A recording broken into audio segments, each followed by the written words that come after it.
A Christmas Carol.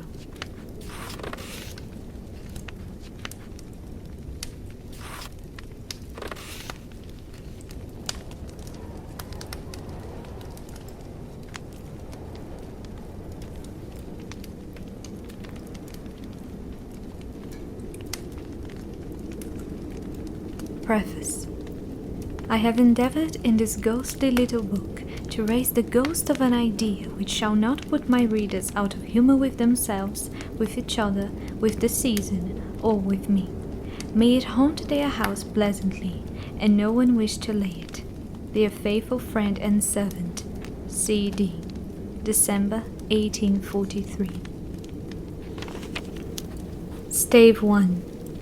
Marley's Ghost. Marley was dead, to begin with. There is no doubt whatever about that. The register of his burial was signed by the clergyman, the clerk, the undertaker, and the chief mourner. Scrooge signed it, and Scrooge's name was good upon change for anything he chose to put his hand to.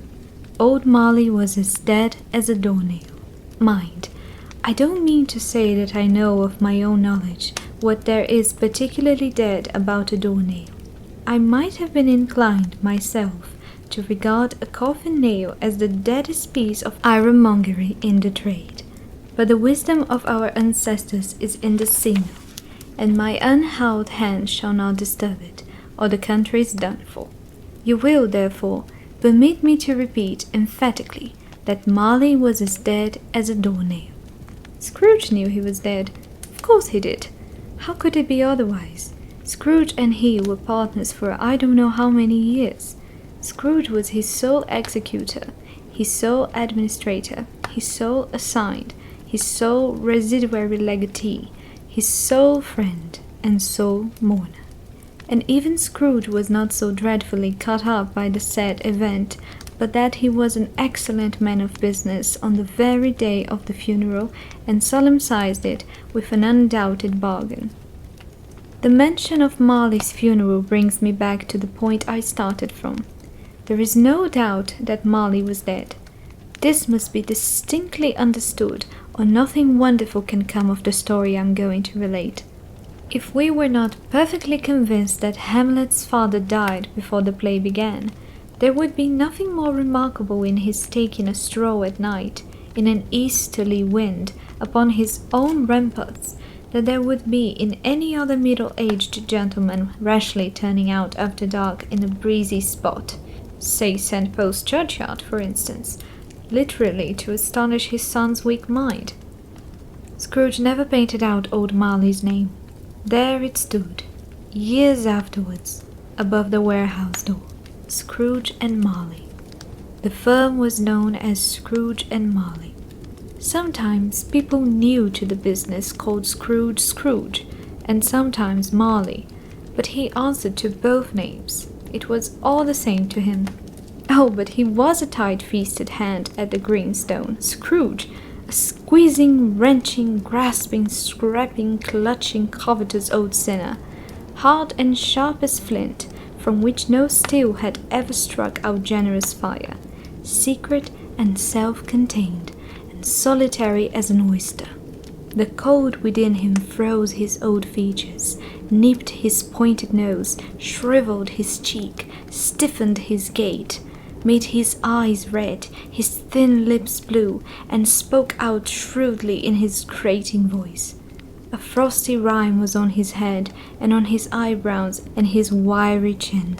He carried his own low temperature always about with him. He iced his office in the dog days, and didn't thaw it 1 degree at Christmas. External heat and cold had little influence on Scrooge.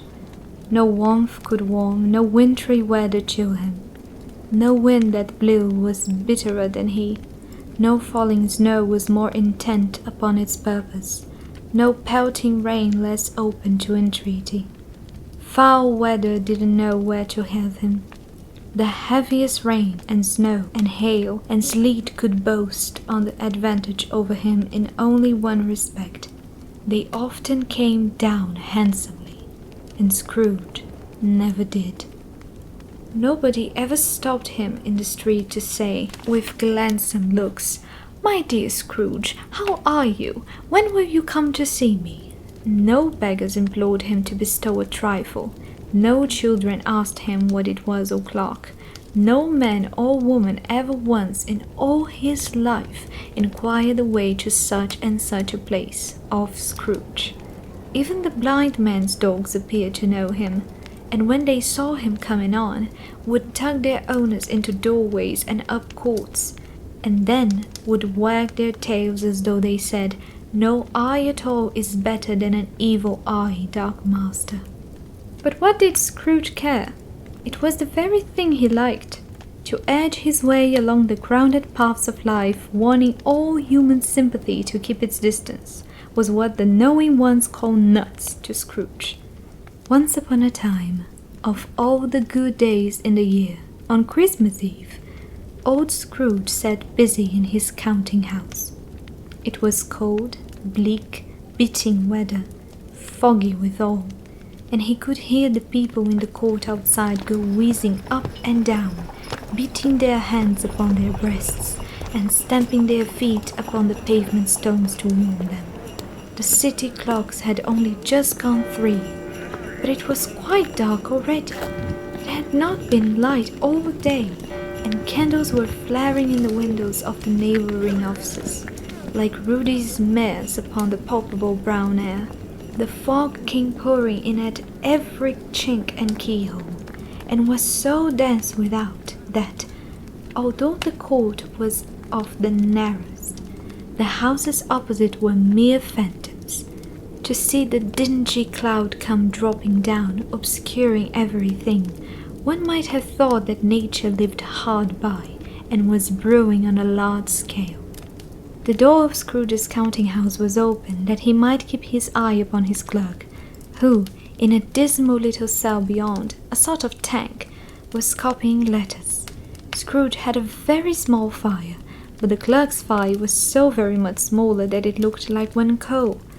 But he couldn't replenish it, for Scrooge kept the coal box in his own room, and so surely as the clerk came in with the shovel, the master predicted that it would be necessary for them to part. Wherefore, the clerk put on his white comforter and tried to warm himself at the candle, in which effort, not being a man of strong imagination, he failed. "A Merry Christmas, Uncle! God save you!" cried a cheerful voice. It was the voice of Scrooge's nephew, who came upon him so quickly that this was the first intimation he had of his approach. "Bah!" said Scrooge. "Humbug!" He had so heated himself with rapid walking in the fog and frost, this nephew of Scrooge's, that he was all in a glow. His face was ruddy and handsome, his eyes sparkled, and his breath smoked again. "Christmas a humbug, Uncle," said Scrooge's nephew. "You don't mean that, I am sure." "I do," said Scrooge. "Merry Christmas! What right have you to be merry? What reason have you to be merry? You're poor enough." "Come then," returned the nephew gaily. "What right have you to be dismal? What reason have you to be morose? You're rich enough." Scrooge, having no better answer ready on the spur of the moment, said, "Bah!" again, and followed it up with, "Humbug!" "Don't be cross, Uncle," said the nephew. "What else can I be?" returned the uncle, "when I live in such a world of fools as this? Merry Christmas! Out upon Merry Christmas! What Christmas time to you but a time for paying bills without money, a time for finding yourself a year older and not an hour richer, a time for balancing your books and having every item in them fraught a round dozen of months presented dead against you." "If I could work my will," said Scrooge indignantly, "every idiot who goes about with Merry Christmas on his lips should be boiled with his own pudding and buried with a stake of holy through his heart. He should." "Uncle," pleaded the nephew.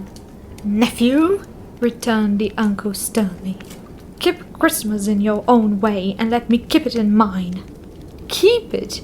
repeated Scrooge's nephew. "But you don't keep it." "Let me leave it alone then," said Scrooge. "Much good may it do you." much good it has ever done you." "There are many things from which I might have derived good, by which I have not profited, I dare say," returned the nephew. "Christmas among the rest. But I am sure I have always thought of Christmas time, when it has come around, apart from the veneration due its sacred name and origin, if anything belonging to it can be apart from that, as a good time, a kind, forgiving, charitable, pleasant time, the only time I know of, in the long calendar of the year, when men and women seem by one consent to open their shut-up hearts freely, and to think of people below them as if they really were fellow passengers to the grave, and not another race of creatures bound on other journeys. And therefore, uncle, though it has never put a scrap of gold or silver in my pocket, I believe that it has done me good, and will do me good, and I say, God bless it." The clerk in the tank involuntarily applauded.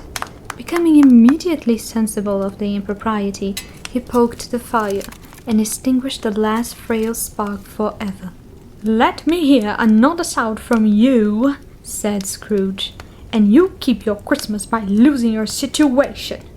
You are quite a powerful speaker, sir," he added, turning to his nephew. "I wonder you don't go into Parliament." "Don't be angry, uncle. Come, dine with us tomorrow." Scrooge said that he would see him. Yes, indeed he did. He went the whole length of the expression, and said that he would see him in that extremity first. "But why?" cried Scrooge's nephew. "Why? Why did you get married?" said Scrooge. "Because I fell in love." "Because you fell in love," growled Scrooge, as if that were the only one thing in the world more ridiculous than a Merry Christmas. "Good afternoon." "Nay, uncle, but you never came to see me before that happened. Why give it as a reason for not coming now?" "Good afternoon," said Scrooge. "I want nothing from you. I ask nothing of you. Why cannot we be friends?" "Good afternoon," said Scrooge. "I am sorry with all my heart to find you so resolute. We have never had any quarrel to which I have been a party, but I have made a trial in homage to Christmas, and I'll keep my Christmas humour to the last. So a Merry Christmas, uncle." "Good afternoon," said Scrooge, "and a Happy New Year." "Good afternoon," said Scrooge. His nephew left the room without an angry word, notwithstanding. He stopped at the outer door to bestow the greetings of the season on the clerk, who, cold as he was warmer than Scrooge, for he returned them cordially. "There's another fellow," muttered Scrooge, who overheard him. "My clerk, with 15 shillings a week, and a wife and family, talking about a Merry Christmas. I'll retire to Bedlam." This lunatic, in letting Scrooge's nephew out, had let 2 other people in. They were portly gentlemen, pleasant to behold, and now stood with their hats off in Scrooge's office. They had books and papers in their hands, and bowed to him. "Scrooge and Marley's, I believe," said one of the gentlemen, referring to his list. "Have I the pleasure of addressing Mr. Scrooge or Mr. Marley?" "Mr. Marley has been dead this 7 years," Scrooge replied. "He died 7 years ago this very night." "We have no doubt his liberality is well represented by his surviving partner," said the gentleman, presenting his credentials. It certainly was, for they had been 2 kindred spirits. At the ominous word liberality, Scrooge frowned, and shook his head and handed the credentials back. "At this festive season of the year, Mr. Scrooge," said the gentleman, taking up a pen, "it is more than usually desirable that we should make some slight provision for the poor and destitute who suffer greatly at the present time. Many thousands are in want of common necessaries. Hundreds of thousands are in want of common comfort, sir." "Are there no prisons?" asked Scrooge. "Plenty of prisons," said the gentleman, laying down the pen again. "And the Union workhouses?" demanded Scrooge. "Are they still in operation?" "They are. Still," returned the gentleman, "I wish I could say they were not." "The treadmill and the polo are in full vigor, then?" said Scrooge. "Both very busy, sir." "Oh, I was afraid from what you said at first that something had occurred to stop them in their useful course, said Scrooge. I am very glad to hear it. Under the impression that they scarcely furnish Christian cheer of mind or body to the multitude, returned the gentleman, a few of us are endeavouring to raise a fund to buy the poor some meat and drink and means of warmth. We chose this time because it is a time of all others when want is keenly felt and abundance rejoices. What shall I put you down for? Nothing, Scrooge replied. You wish to be anonymous? I wish to be left alone, said Scrooge.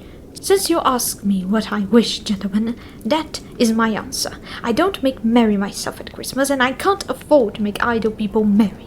I help to support the establishment I have mentioned. They cost enough, and those who are badly off must go there. Many can't go there, and many would rather die. If they would rather die, said Scrooge, they had better do it, and decrease the surplus population. Besides, excuse me, I don't know that. But you might know it, observed the gentleman.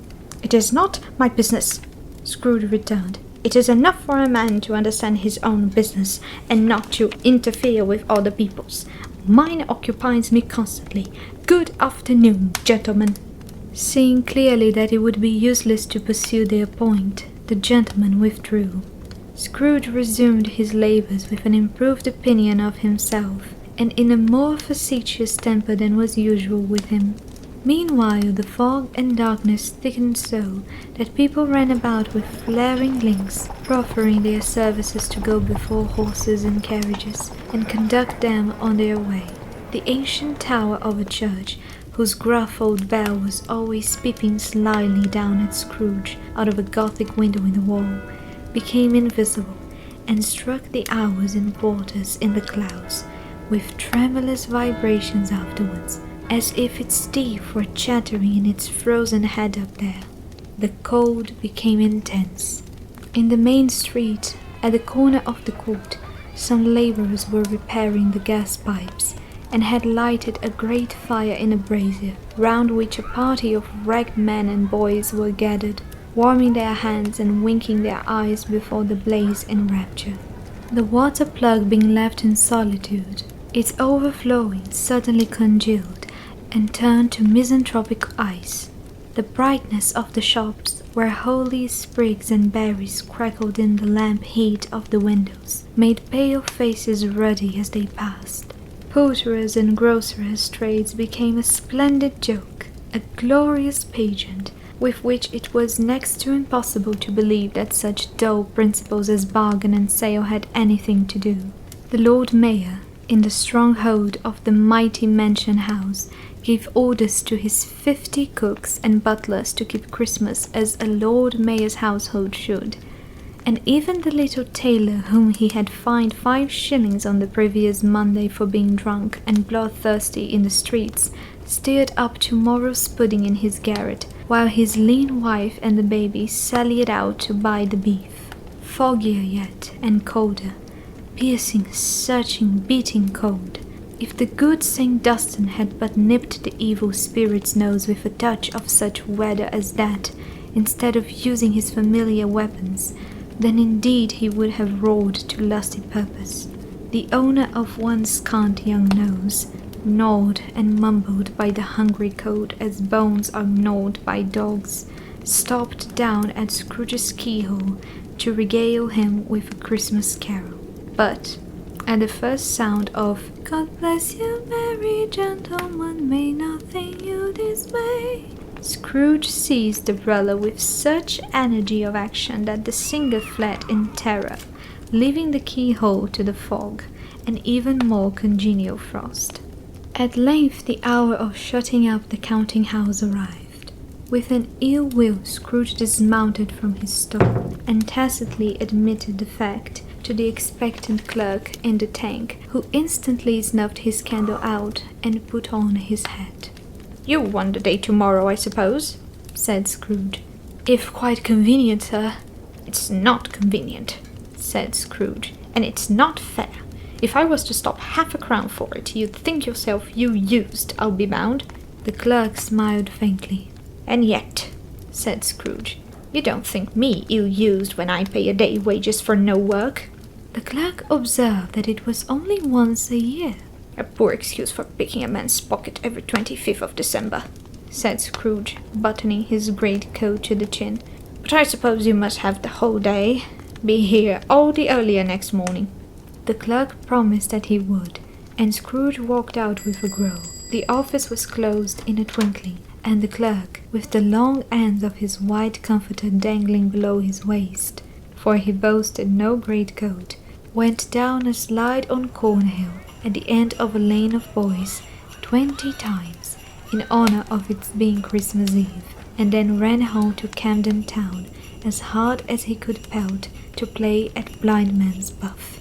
Scrooge took his melancholy dinner in his usual melancholy tavern, and having read all the newspapers and beguiled the rest of the evening with his banker's book, went home to bed.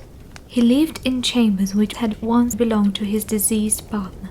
They were a gloomy suite of rooms, in a lowering pile of building up a yard, where it had so little business to be that one could scarcely help fancying it must have run there when it was a young house, playing at hide-and-seek with other houses, and have forgotten the way out again. It was old enough now, and dreary enough, for nobody lived in it but Scrooge, the other rooms being all let out as offices. The yard was so dark that even Scrooge, who knew its every stone, was fain to grope with his hands. The fog and frost so hung about the black old gateway of the house that it seemed as if the genius of the weather sat in mournful meditation on the threshold. Now, it is a fact that there was nothing at all particular about the knocker on the door, except that it was very large. It is also a fact that Scrooge had seen it night and morning during his whole residence in that place.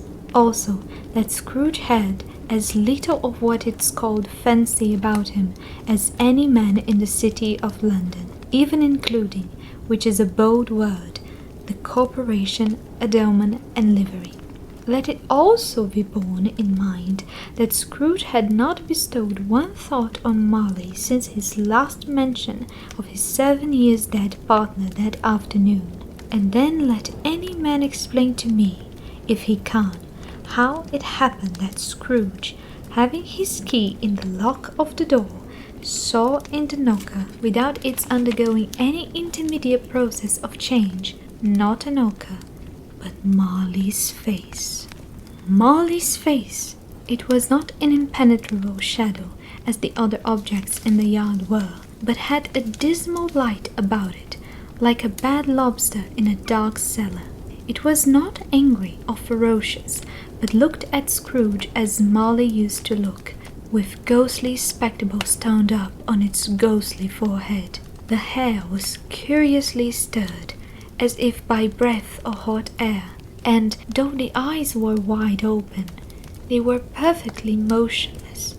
That, and its livid color, made it horrible, but its horror seemed to be in spite of the face, and beyond its control, rather than a part of its own expression.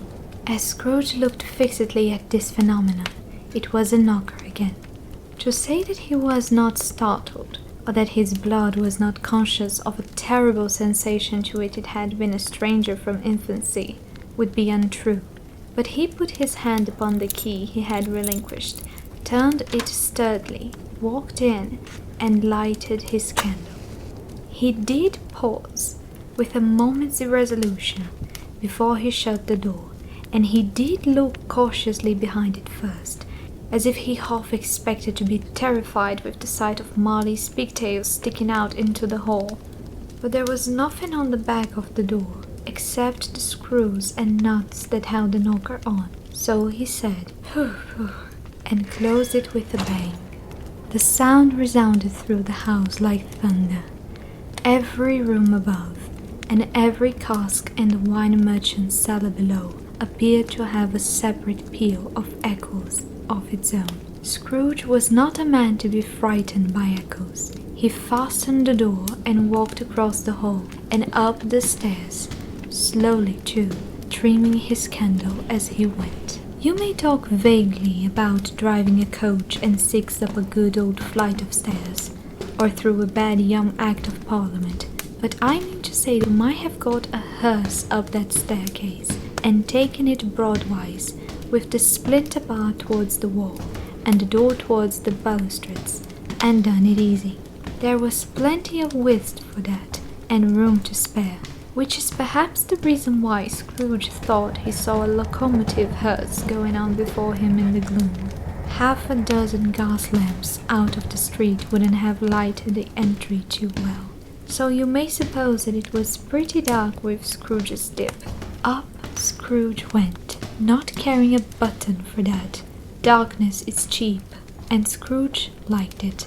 But before he shut his heavy door, he walked through his rooms to see that all was right.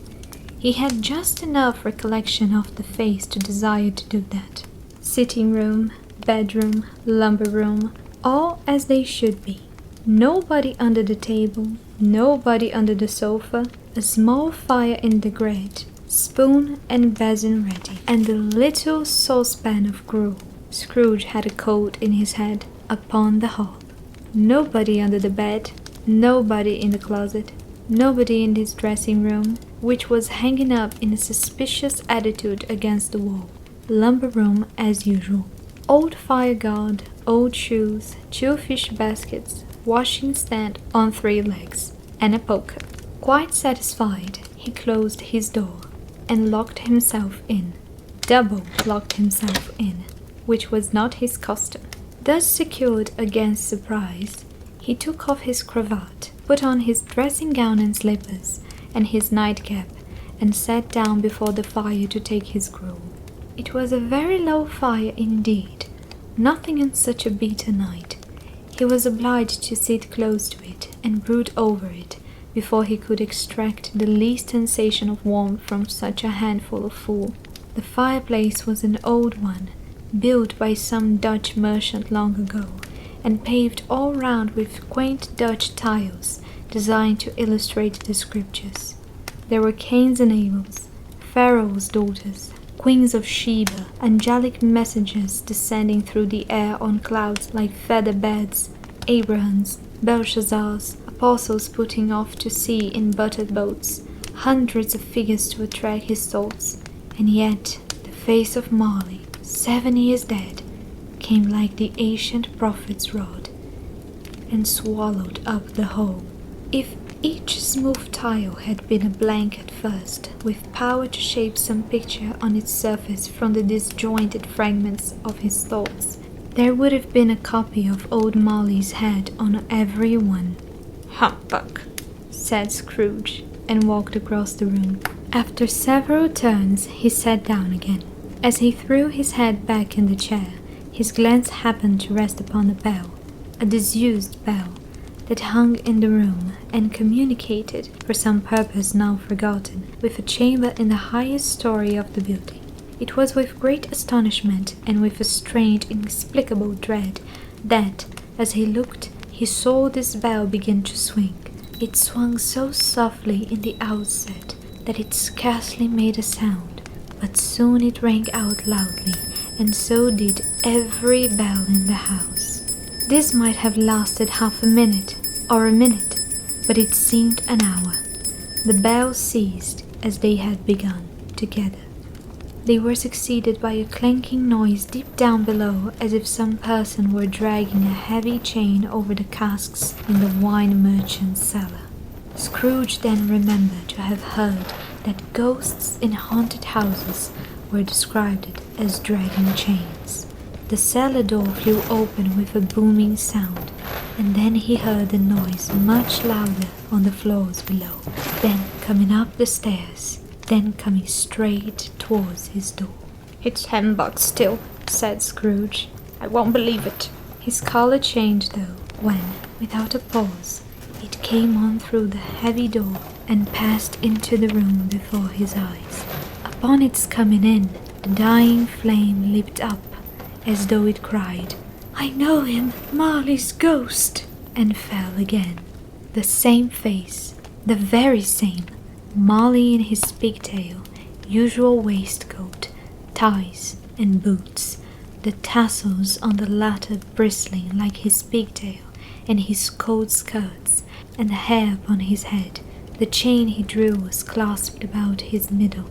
It was long, and wound about him like a tail, and it was made, for Scrooge observed it closely, of cash boxes, keys, padlocks, ledgers, deeds, and heavy purses wrought in steel.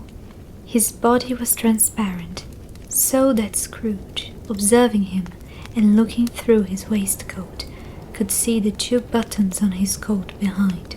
Scrooge had often heard it said that Marley had no bowels, but he had never believed it until now. No, nor did he believe it even now, though he looked the phantom through and through, and saw it standing before him, though he felt the chilling influence of its death-cold eyes, and marked the every texture of the folded kerchief bound upon its head and chin, which wrapper he had not observed before.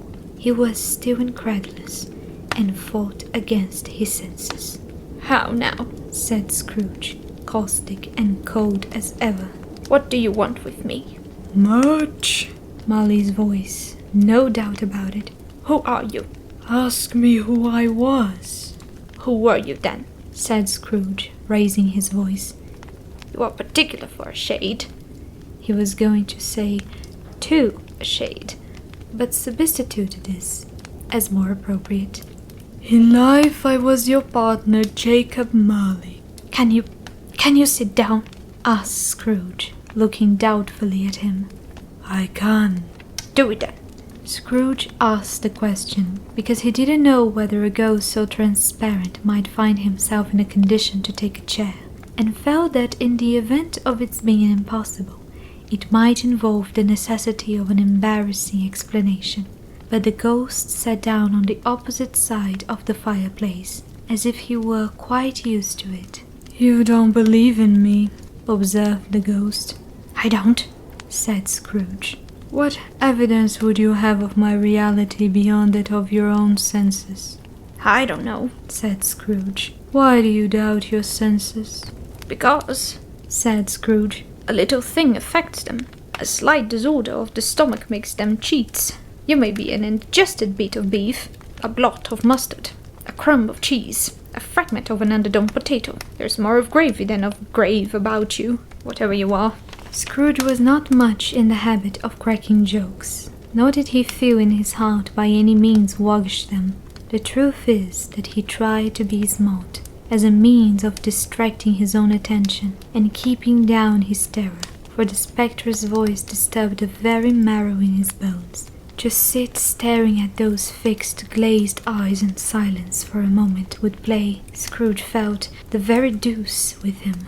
There was something very awful, too, in the spectre's being provided with an infernal atmosphere of his own. Scrooge could not feel it himself, but this was clearly the case, for though the ghost sat perfectly motionless, its hair and skirts and tassels were still agitated by the hot vapor from an oven. "You see this toothpick?" said Scrooge, returning quickly to the charge, for the reason just assigned, and wishing, though it were only for a second, to divert the vision's stony gaze from himself. I do, replied the ghost. "You are not looking at it," said Scrooge. but I see it, said the ghost. notwithstanding.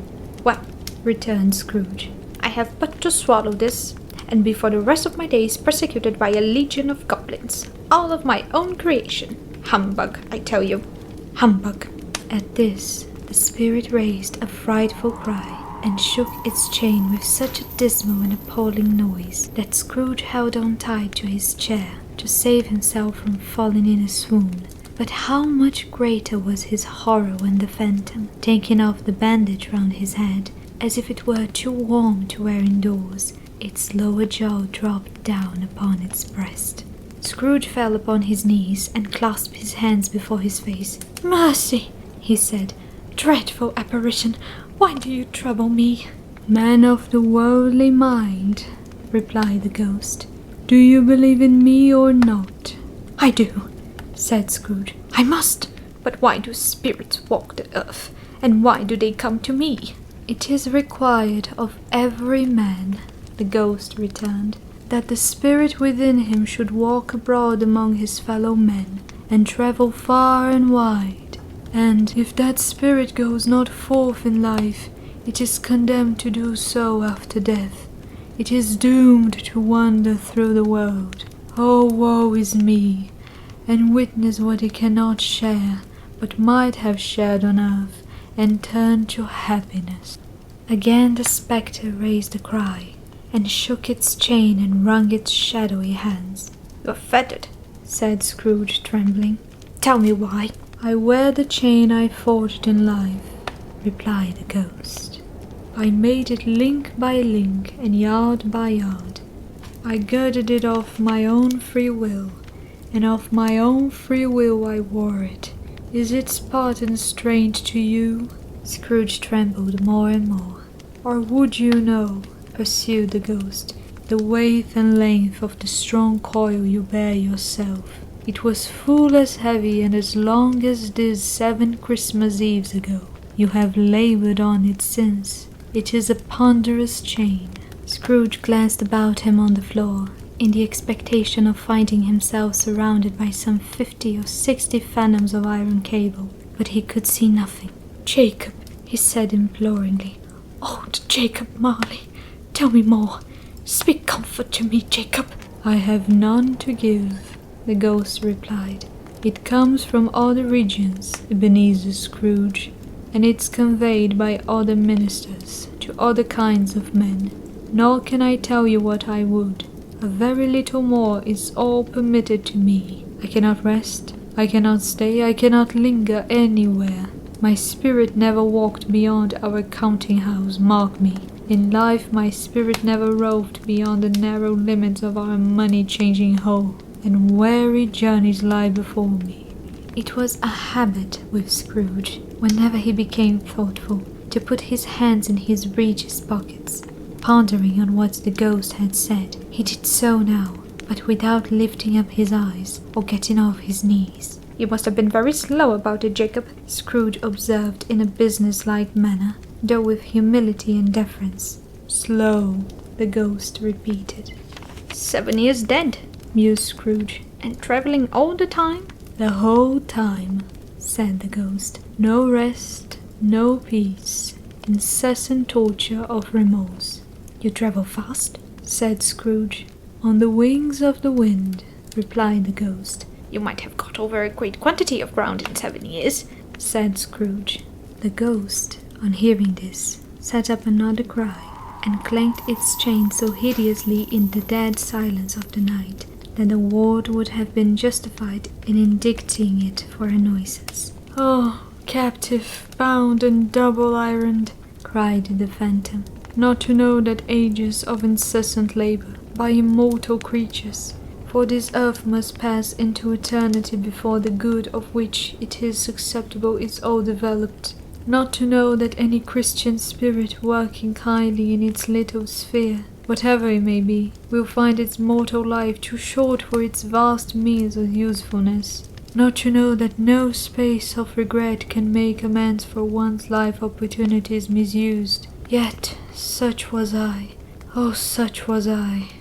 "But you were always a good man of business, Jacob," faltered Scrooge, who now began to apply this to himself.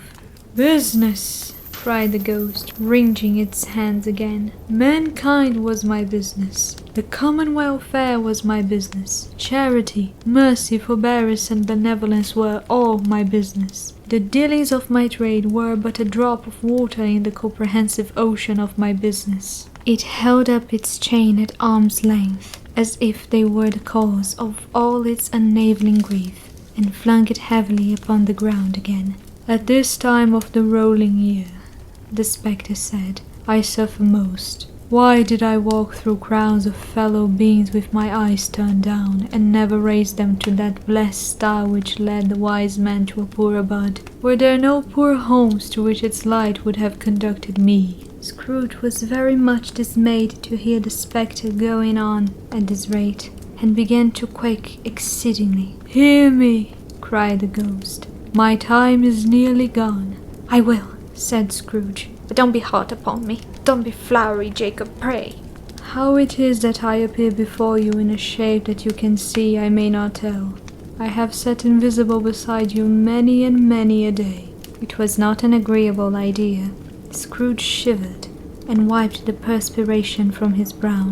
That is no light part of my penance, pursued the ghost. I am here tonight to warn you that you have yet a chance and hope of escaping my fate. A chance and hope of my procuring Ebenezer. You are always a good friend to me, said Scrooge. Thank ye.